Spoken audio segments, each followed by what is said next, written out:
You ever notice how the smartest person you know goes completely silent during the holidays?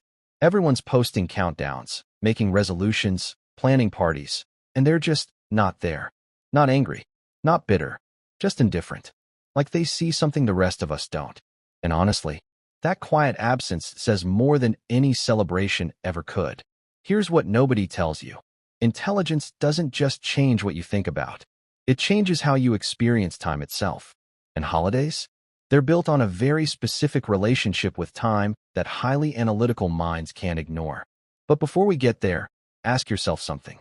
When was the last time a New Year's resolution actually changed your life? Not motivated you for 3 days. Actually restructured who you are. I'll wait. There's a concept in psychology called temporal perspective, basically how your brain organizes past, future, and present.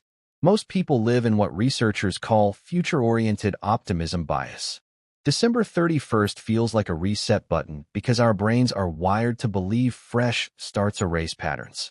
It's why gym memberships spike in January and crash by February. The date changes. We don't. But here's where it gets interesting. People with higher fluid intelligence, the kind that solves novel problems, sees patterns others miss. They process time differently. A study from the University of Edinburgh found that individuals with higher cognitive ability show significantly less attachment to arbitrary temporal markers. Translation? They see December 25th for what it is, Tuesday with decorations. January 1st, Wednesday with hangovers and broken promises. Not because they're cynical, because they're accurate. Think about the last family gathering you went to. Someone asked what your plans were for the new year. You gave an answer, but in your head, you knew those plans would collide with reality by mid-January, like they always do. Intelligent people just skip the performance. They've run that simulation enough times to know the outcome. And there's something almost lonely about that, isn't there? Watching everyone else buy lottery tickets when you've already seen the numbers. But there's a second layer. Holidays are social synchronization tools.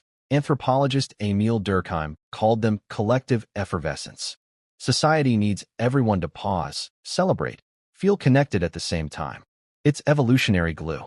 And when you're wired to question systems, to see beneath rituals, you feel the glue, but you also see it's just glue. The magic disappears. Not because you killed it, because you understood it. And understanding something beautiful can make it feel mechanical. Here's the part that hurts though. That indifference. It's often masking something else. Research on gifted individuals shows higher rates of existential depression, not sadness, but a deep awareness of life's constructed meanings. When everyone's celebrating another year, some minds are quietly sitting with the fact that we're celebrating survival. Another lap around the sun, another year closer to the end. They're not rejecting joy. They're just unable to unfeel the weight of what everyone's pretending isn't there. You're not broken for feeling this. You're just awake in a way that makes sleep uncomfortable. So what do you do with this? First, stop trying to force enthusiasm you don't feel. That dissonance only makes it worse. Second, create your own markers. One's tied to internal growth, not calendar dates. Maybe it's finishing a book, mastering a skill, having one honest conversation. Things that actually change you, not things society says should matter. And third, this is important. Find the people who don't need the party to feel connected. The ones who text you on January 4th just to check in. Real intimacy doesn't need confetti. It just needs presence. The truth is, intelligence doesn't rob you of joy. It just makes you selective about where you find it.